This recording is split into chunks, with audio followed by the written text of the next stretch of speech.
മടിക്കണ്ട, വന്നോളൂ. 12 മണി തുടങ്ങിയ വേലായതാ. ഓ, പത്മനാഭന്റെ കടയിൽ നിന്ന് ഒരു ചായ കുടിച്ചിട്ട് വരൂ. എന്നിട്ടാവാ നീ. എന്താ കാര്യം? എന്താ ചായ കുടിച്ചിട്ട് വരൂ. മുത്തശ്ശില്ലേ ഇവിടെ? വിളിക്കുക. കേറിയിരിക്കുക.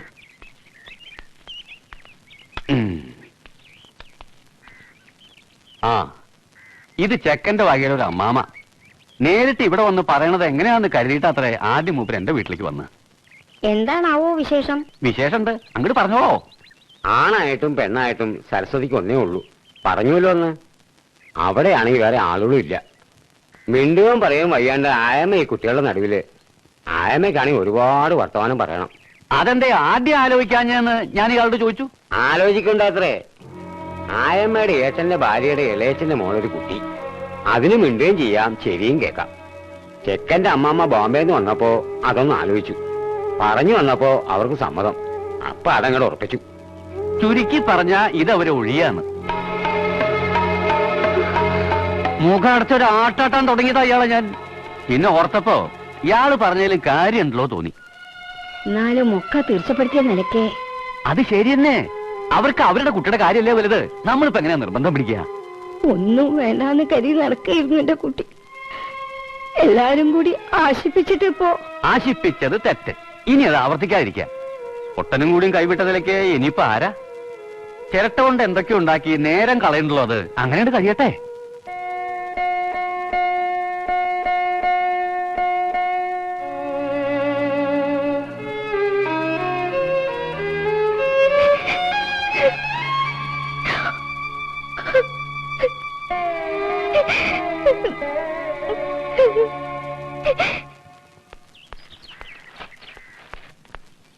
കാര്യങ്ങൾ അകത്ത് പറഞ്ഞിട്ടുണ്ട്, പറയും.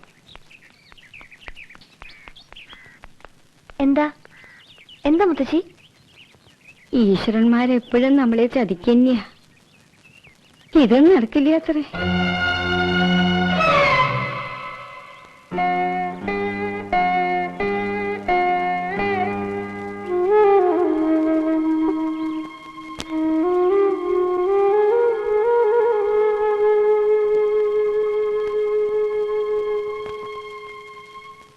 ഒക്കെ വെറുതെ വെറുതെ ആശിപ്പിച്ചു ആ പാവത്തിന്. അമ്മാമ്മയ്ക്ക് പരിഹസിക്കാൻ ഒരു കാര്യം കൂടി ആയി എന്നല്ലാണ്ട് ഒന്നും നടക്കാൻ പോണില്ല. എനിക്കിപ്പോഴും വിശ്വാസമുണ്ട്. മുത്തശ്ശിയുടെ നിങ്ങളുടെയൊക്കെ പ്രാർത്ഥന കേൾക്കാണ്ടിരിക്കോ ഭഗവതി? നമ്മൾ ഇനിയും ശ്രമിക്കും. ഒക്കെ മറക്കാൻ തീരുമാനിച്ചതായിരുന്നു അന്ന്. പിന്നെയും വെറുതെ. ഇനിയും വേണ്ടാന്ന് തീരുമാനിക്കാനുള്ള കരുത്ത് തരും ഭഗവതി. ഇച്ചേച്ചിക്കും ചെറിയച്ചിക്കും ഞാനേ ഉള്ളൂ തുണ. അതെ, ഇച്ചേച്ചിക്കും ചെറിയച്ചിക്കും താൻ തുണ. തനിക്ക് കൂട്ടിന് ചെറിയ ചേച്ചി. ഗോപിക്ക് എങ്ങനെ മതിയല്ലോ. പറയുമ്പോ സ്നേഹിക്കുക, പറയുമ്പോ മറക്ക. ഇല്ല, ദാനം തന്നല്ല തനി സ്നേഹം. ഞാൻ പിടിച്ചു വാങ്ങിയതാ.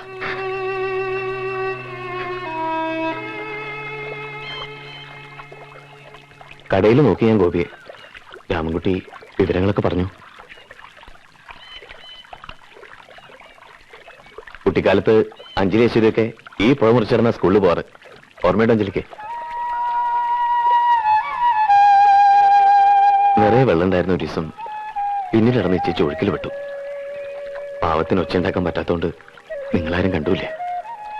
കടവത്തുണ്ടായിരുന്ന ഞാൻ കണ്ടിട്ടും പകച്ചു നിന്നു. പെൺകുട്ടികളെ തൊടാവോന്നായിരുന്നു അപ്പൊ ചിന്ത. പിന്നെ ആരൊക്കെ ഇച്ചേച്ചി രക്ഷിച്ച് കരയ്ക്ക് കൊണ്ടുവന്നപ്പോ കണ്ടുവന്നവരൊക്കെ എന്നെ ചീത്ത പറഞ്ഞു. കുറ്റബോധം കൊണ്ട് എന്തോ ഇച്ചേച്ചിന്റെ ഒരു കവിതയ്ക്ക് വിഷയമായിരുന്നു ഒരിക്കല്. ആ കടം എന്തെങ്കിലും വീട്ടിൽ മനസ്സിൽ.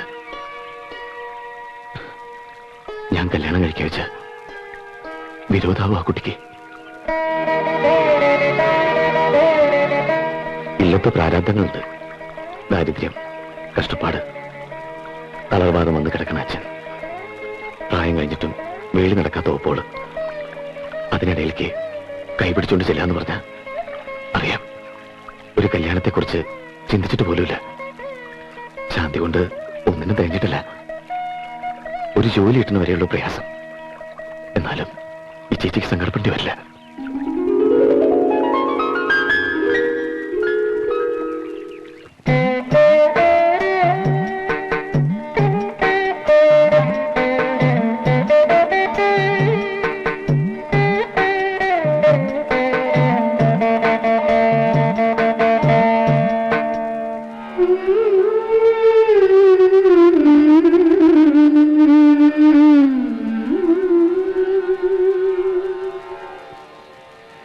ഭഗവതിയുടെ അനുഗ്രഹം എപ്പോഴും ഉണ്ടാവും എന്റെ കുട്ടിക്ക്.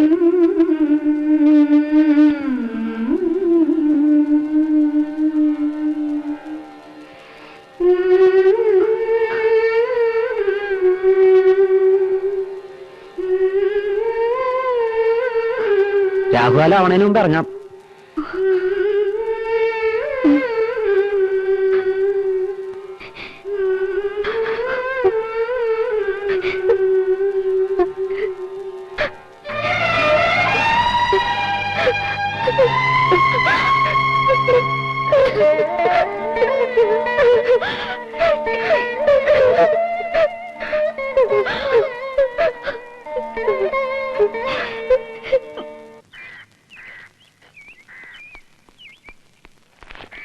പോസ്റ്റ്.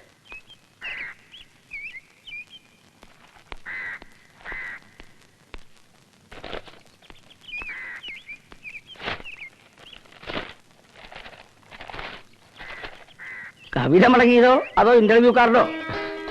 Appointment order. പ്രതീക്ഷ ഉണ്ടായിരുന്നില്ല ഒട്ടും. അപ്പൊ തന്റെ ശാന്തി കഴിഞ്ഞു എന്ന് സാരം. ഇനി അല്പ ശാന്തി ആവാം. ഓപ്പളെ ഓപ്പളെ ഒരു ജോലി ശരിയായിട്ടുണ്ട്. വടക്കേ ഇന്ത്യയിലാ. സാരില്ലേ പോണം. അച്ഛാ, ദാ ഉണ്ണിക്ക് ജോലി ശരിയായിരിക്കണോ? അച്ഛന് വിഷമം വേണ്ട. ശാന്തി ഒന്നും മുടങ്ങില്ല. ശങ്കരപ്പനോട് പറയാം. ശിവന്റെ അമ്പലത്തിലെ മാത്രം കൊണ്ട് പോരാണ്ടായിരിക്കണമെന്ന് ഇന്നാള് പറയണ്ടായി.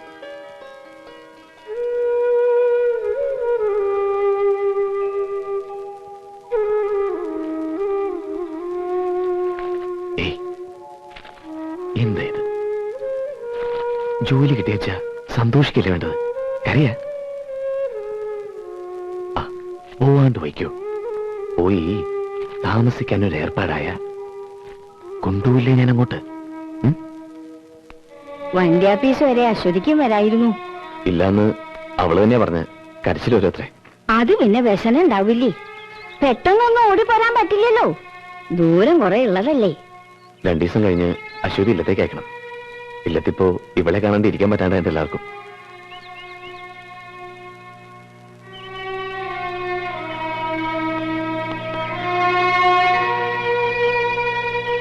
ഗോപിയുടെ ഉത്തരവാദിത്തങ്ങള് എനിക്ക് ബോധ്യമുണ്ട്. കൂടെ നിൽക്കണവനെ ഞാൻ. അറിയാലോ ഗോപിക്ക് ഒരു ജോലി ഒരുപാട് നാളായിട്ട് എന്റെ മോഹ. പോരാത്തേന് ഇല്ലത്തെ ചുറ്റുപാടുകളും. ഭാരതിയുടെ കാര്യത്തിൽ എന്തെങ്കിലും തീരുമാനമായ എനിക്ക് എഴുതണം. കൂടുതലൊന്നും പറ്റിയില്ലെങ്കിലും കഴിയുന്ന പോലൊക്കെ ഞാൻ ശ്രമിക്കാം.